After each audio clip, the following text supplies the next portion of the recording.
नमस्कार, मैं जितेंद्र चतुर्वेदी। इन दिनों भारत की राजधानी दिल्ली में हलचल बहुत है। तमाम बैठकों का दौर चल रहा है, लेकिन अभी जो हम लोग बात करने जा रहे हैं वो असल में दो तीन चीज़ें घटी हैं जो बहुत मायने रखती हैं इस लिहाज से जिस तरह की परिस्थितियां भारत के आसपास बनी हुई हैं और भारत के भीतर। उस पृष्ठभूमि में जो कुछ हो रहा है उसे थोड़ा हम लोग जानने समझने की कोशिश करेंगे। दो तीन चीजें हुई हैं। एक तो दिल्ली ब्लास्ट से जुड़े हुए मसले में एक नया एंगल आया है और जिसमें ऐसा लग रहा है कि सीधे पाकिस्तान आर्मी जो है उससे जुड़ी हुई है। ये अपने आप में बहुत बड़ी बात है। तो वो क्या डिटेल है उस पर बात करेंगे। इसके अलावा जिस तरीके से एनएसए ने यानी डोभाल साहब ने ये बांग्लादेश को हड़काया और बाकायदे पूरी डेडलाइन दे दी गई थी, उसके बाद वहां जो कुछ हो रहा है उस पर भी हम लोग चर्चा करेंगे और खास तौर से म्यांमार को लेकर किस तरह की योजना बनी है और उस पर कैसे काम किया जा रहा है, ये भी एक पहलू रहेगा हम लोगों की चर्चा का। लेकिन बात पहले शुरू करते हैं दिल्ली ब्लास्ट से, चूंकि उसमें जिस तरह के फैक्ट्स निकल कर सामने आ रहे हैं वो बड़े हैं। ये जो जांच पड़ताल चल रही है, एनआईए कर रही है, इस दरमियान मुंबई से एक लिंक मिला है। वो लिंक बहुत बड़ा है इस लिहाज से कि वहां संभाजी नगर में एक महिला पकड़ी गई, कल्पना भागवत नाम की, और वो महिला लगातार जिन लोगों के संपर्क में है वो पाकिस्तानी सेना के लोग हैं और वहां महीनों से रह रही है। छापा जो पड़ा तो उसके पास से जो है आप देखिए 90 करोड़ का चेक मिला, ढेर सारा कैश मिला। उससे पूछताछ चल रही थी। उस पूछताछ के दरमियान जो है उसने बताया कि दिल्ली धमाके के समय वो मौजूद थी कहां, दिल्ली में। ये बड़ी बात है और खास तौर से तब जब आईएसआई तक का लिंक जो है वो निकलकर सामने आया है। अब इस पृष्ठभूमि में जो जिस तरह की चीजें निकल कर सामने आ रही हैं उसमें बहुत साफ लग रहा है कि जो नोटम वगैरह जारी हुआ है ना, ये नोटम पाकिस्तान के लिए खतरे की घंटी है। वैसे भी ये माना जा रहा है कि जो नोटम जारी हुआ है बे ऑफ बंगाल में, वहां एमआईआरबी का टेस्टिंग होने जा रहा है। अब एमआईआरबी का टेस्टिंग का मतलब ये हो गया कि पाकिस्तान और चीन के लिए तो अब मामला बिकट होने जा रहा है। लेकिन जो जिस तरह का माहौल है उस माहौल में इस तरह की टेस्टिंग बहुत जरूरी है, क्योंकि कहा जाता है ना कि हम लोग की भय बिन होय न प्रीत। तो जिस तरीके से उद्दंडता पाकिस्तान और चीन दिखा रहे हैं और बांग्लादेश, तो उसके लिए इस तरह का परीक्षण बड़ा आवश्यक हो जाता है। अब बात बांग्लादेश की आ गई है तो इस पर थोड़ा चर्चा कर लेते हैं। फिर कतर किस तरीके से पाकिस्तान को धो रहा है, थोड़ा उस पर भी बात करेंगे। और एक और मुद्दा है जिस पर चर्चा करना बड़ा जरूरी है, वो है ये जो टेरर अटैक कह रहा है अमेरिका, डोनाल्ड ट्रंप, जिसमें बता रहे हैं कि अफगानिस्तान वाला एंगल ला रहे हैं, उसकी भी बात करेंगे। लेकिन थोड़ा बांग्लादेश पर पहले चर्चा कर लेते हैं। बांग्लादेश इस समय आरामगाह बना हुआ है। जैश लश्कर जैसे आतंकी जो है संगठन है उनका, तो वहां पर जब डोभाल साहब ने धमकाया उमकाया कि या तो तुम हटाओ और नहीं तो हम हटाने पे आएंगे तो फिर चिल्लाओगे, तो कहा जा रहा है कि उस लिहाज से वो लोग कुछ कुछ शुरू किए हैं। अब ये चर्चा है, अब अगर शुरू किए होंगे तब तो उल्टी गिनती नहीं शुरू होगी, और अगर नहीं शुरू किए गए होंगे तो फिर ब्रह्मोस जाने में समय थोड़ी लगता है। और साथ ही साथ एहतियातन जो है ये मेघालय जो सीमावर्ती इलाका जो बांग्लादेश से सीमा मिलती है वहां कर्फ्यू वगैरह लगा दिया गया। चूंकि एसआईआर चल रहा है तो सब इधर उधर भगदड़ मची हुई है, सारे कुछ भाग रहे हैं, तो उस कारण जो है वहां पर चीजें सख्त की गई हैं और यहां पर निगरानी बढ़ाई गई है। या आप एक तरह से कहें कि पूरा सिलीगुड़ी कॉरिडोर। और इसी को ख्याल में रखते हुए म्यांमार से जो है बताया जा रहा है कि कई गुप्त बैठकें हुई हैं म्यांमार के साथ, और वहां पर तीन चार चीजों को लेकर बात हो रही है। पहला तो यही कि म्यांमार में अगर सब कुछ ठीक रहेगा, अपने लिहाज से रहेगा, तो जो एक इंसर्जेंसी वाला मामला है और जो एक तरह से कहा जाए कि सीआईए जिस तरह से एक्टिव हो जाती है, घुस जाती है नॉर्थ ईस्ट में और तमाम तरह के उपद्रव वगैरह कराती है, और उपद्रव के लिए खाद्य पानी जो है म्यांमार से मिलता है इन लोगों को। तो इस लिहाज से जो है चर्चा चल रही है, बैठकों का दौर हुआ है कि इस पर एक तरह से रोक लगाई जाए। दूसरा, जो भारत म्यांमार थाईलैंड वाला ये जो कनेक्टिविटी वाला मसला है, इसको ठीक किया जाए। और तीसरा रेयर अर्थ वाला है। रेयर अर्थ में ये कहा जा रहा है कि आपस में जो है बातचीत करके, समझौता वगैरह करके उस दिशा में काम किया जा रहा है। और स्वाभाविक है जब ये चीज़ें होंगी तो चीन को दिक्कत होगी, क्योंकि चीन की भी नज़र वहाँ पे है।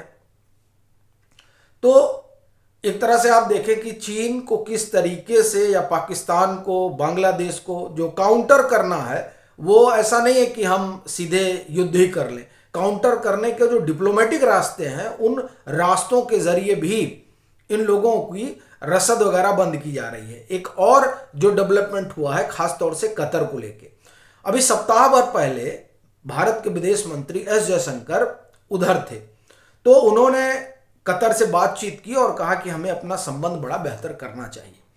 अब संबंध हमारा बेहतर होना चाहिए, इस बात की एक तरह से कहें कि बानगी कतर ने दे दी जब अल जजीरा का जो उर्दू वाला चैनल है वो कश्मीर को लेकर, एक तरह से समझे कि बहुत बड़ा चेंज है। कश्मीर की जो पॉलिसी है, खासतौर से कश्मीर पॉलिसी का समर्थन अरब के तमाम देश नहीं करते रहे हैं, वो पाकिस्तान के साथ खड़े रहे हैं। लेकिन एक ड्रास्टिक बदलाव आया है और भारत का पूरा मैप जो है वो उसके जो अरबिक चैनल है उस पर दिखाया गया है। ये बड़ी बात है, यानी कश्मीर की पॉलिसी पर कतर जो है वो भारत का समर्थन कर रहा है।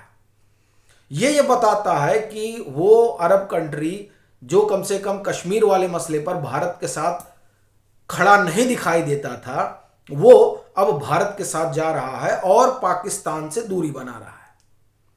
ये एक तरह से समझिए कि पाकिस्तान के अलग थलग पड़ने जैसा मसला है ये, और ये अकेला नहीं है, यही हाल चीन के साथ भी हो रहा है।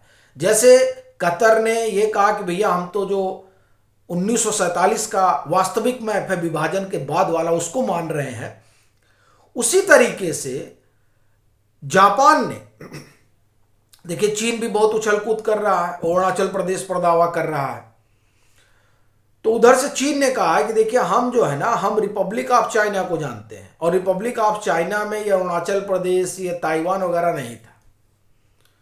तो डिप्लोमेटिक स्तर पर एक घेराबंदी चल रही है। उस घेराबंदी का ये दो अहम पड़ाव है जिसमें पाकिस्तान और चीन को घेरा गया है। फिर जो तीसरा इसमें बड़ा, आप एक तरह से कहें कि पहलू निकलकर सामने आया है, वो है जो अटैक हुआ अमेरिका में, जिसकी बड़ी चर्चा है। उसमें जो है अफगानिस्तान का एंगल ढूंढा जा रहा है। ढूंढा क्या जा रहा है? डोनाल्ड ट्रंप ने घोषित कर दिया है, अफगानिस्तान ने बयान दिया है कि दरअसल ये आईएसआई की चाल है। अच्छा देखिए, इसमें कोई दो राय नहीं है कि आईएसआई की चाल होगी, क्योंकि अफगानिस्तान गले की हड्डी बन गया है। किसके? पाकिस्तान के भी, और अब एक हद तक डोनाल्ड ट्रंप के भी। ये मैं क्यों कह रहा हूं, उसके कहने की वजह है, अमेरिका को भी ये लगा था और पाकिस्तान को भी ये लगा था कि अफगानिस्तान को हम अपने तरीके से चलाएंगे और अपने हिसाब से डिक्टेट करेंगे। लेकिन ये लोग भूल गए कि भैया ये तो तालिबान है। जब इन्होंने सोवियत संघ की सेना को खदेड़ दिया, अमेरिका को लोहे के चने चबवा दिए, तो अब ये तुम्हारे डिक्टेट करने से कैसे चलेंगे? तो ये मुगल तपाले बैठे थे। अच्छा, ये डिक्टेट तो हो नहीं रहे हैं, अलबत्ता भारत के साथ इनका संबंध बेहतर होता जा रहा है। भारत के साथ जो संबंध बेहतर हो रहा है वो अमेरिका को भी परेशान कर रहा है। इसको आप समझ लीजिए। पाकिस्तान को तो इसलिए परेशान कर रहा है क्योंकि पाकिस्तान को इस बात का डर है कि जिस तरह से डुरंड लाइन पे तनाव बढ़ता जा रहा है, वो तनाव पाकिस्तान को 3 मोर्चे पर उलझाएगा। कैसे? एक तो डुरंड लाइन है, दूसरा बलूचिस्तान है जिससे लड़े पड़े हैं, और तीसरा भारत है। तो 3 मोर्चे पर ये उलझेंगे। तो अब 3 मोर्चे का उलझना, और अगर उसमें इनका जो आंतरिक संकट चल रहा है उसको भी जोड़ ले, बलूचिस्तान के अलावा, तो 4-5 मोर्चे हैं जिस पर पाकिस्तान को भिड़ना पड़ेगा। तो इसलिए पाकिस्तान बौखलाया हुआ है और एक लंबे समय से वो कह रहा है कि हम वहां रिजीम चेंज करवाएंगे। पहले तो वो डिनाई करता रहा कि नहीं नहीं नहीं, हमारी ऐसी कोई इच्छा नहीं है, लेकिन अब तो खुलकर कह रहा है। और देखिए, जब वो खुलकर कह रहा है उसी समय में एक टेरर अटैक होता है, एक तरह से कहा जाए कि अमेरिका में, और फिर उसको डोनाल्ड ट्रंप कहते हैं कि नहीं अफगान वाला है। यानी एक बहाना बनाया जा रहा है कि किसी तरीके से एक बार फिर से अफगानिस्तान में ये लोग घुसे, और घुसने का बस एक कारण है, भारत का बढ़ता प्रभाव। और मैं भारत क्यों कहूं, भारत और रूस का बढ़ता प्रभाव।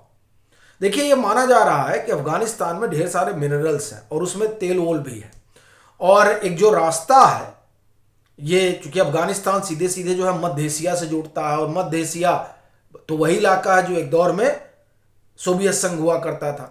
तो ये माना जा रहा है कि जो ये सब हर जगह तेल वगैरह ब्लॉक कर रहे हैं रूस को बेचने से लिए, तो उसके लिए एक रूट हो सकता है। और दूसरा, यहां जो है यहां भी तेल है, अफगानिस्तान में भी तेल मिला है, इस बात की चर्चा है। तो कुल मिलाकर जो इसके रिसोर्स हैं और रूस के लिए जो एक अल्टरनेटिव रूट हो सकता है, इन दोनों चीजों को देखते हुए इन लोगों की जो नजर है वो अफगानिस्तान पे पड़ी है। तो अमेरिका का अपना हित है, वो अफगानिस्तान में अब इसलिए भी चाहता है ताकि मध्य एशिया में बढ़, चुकी मध्य एशिया में गैस और तेल खूब भरा हुआ है, तो जहां जहां रिसोर्स है वहां वहां अमेरिका का होना जरूरी है। और पाकिस्तान का यह है कि साहब, अगर यहां इसी तरह से तालिबान का जो है भारत से अच्छा संबंध रहा तो मामला जो है इनके लिए गड़बड़ हो जाएगा। गड़बड़ इन द सेंस कि देखिए, भारत पूरी मदद करेगा अफगानिस्तान की टेरिटोरियल इंटीग्रिटी को बनाए रखने के लिए, और उसको बनाए रखने का मतलब यह है कि पाकिस्तान तो गया। तो ये जो संकट पाकिस्तान के सामने खड़ा हो गया है, इसलिए जो अफगानिस्तान दावा कर रहा है कि आईएसआई की साजिश है कि आप उसमें अफगानिस्तान का नाम घुसा दीजिए, मुझे लगता है ये काफी हद तक ठीक दिखाई देता है। तो कुल मिलाकर अपना कहना यह है कि भारत युद्ध की स्थिति में है, इसमें कोई दो राय नहीं है। और ये युद्ध की स्थिति है ये डिप्लोमेटिक है, अभी तो सेनाएं नहीं उतरी हैं, लेकिन ये जो दिल्ली ब्लास्ट का एंगल आया है, ये एंगल इतना जरूर बता रहा है कि अब जो है इन लोगों की खैर नहीं है। क्योंकि अभी तक डायरेक्ट जो संबंध है वो एस्टेब्लिश नहीं हो रहा था, लेकिन अब डायरेक्ट एस्टेब्लिश हो रहा है। तो पाकिस्तान और बांग्लादेश के लिए मामला गंभीर हो चला है, इस बात का अब साफ संकेत मिलने लगा।